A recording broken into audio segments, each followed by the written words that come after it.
नमस्कार मंडळी, हा माझा पहिला ब्लॉग आहे. तर प्लीज माझ्या चॅनलला लाईक आणि सबस्क्राईब करा. तर आज आपण बनवणार आहोत आलूची चटणी. तर चला रेसिपीला सुरुवात करूया.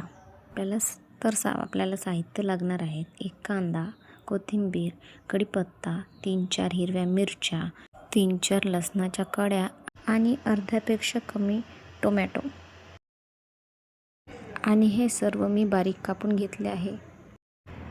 1 चम्मच मीठ, अर्धा चम्मच हळद, 1 चम्मच धनियापूड, मोहरी, जिरे आणि चिमूटभर हिंग.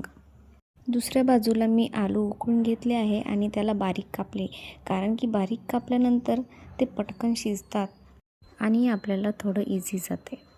आणि वरची साल काढून घेते व मॅशसुद्धा करून घेते.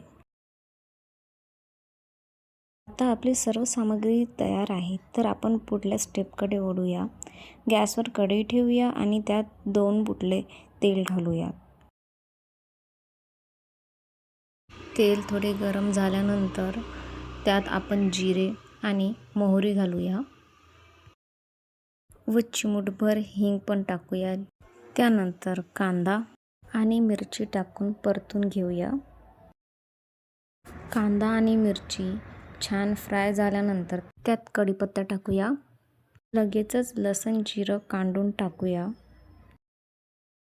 आणि परतून घेऊया. आता मी इथे 1 चम्मच मीठ घेतलेलं आहे. तुम्ही तुमच्या सोयीनुसार कमी किंवा जास्त करू शकता. अर्धा चम्मच हळद आणि 1 चम्मच धनियापूड घालावी आणि मी थोडे त्यात मिरची पावडर घातले आहे.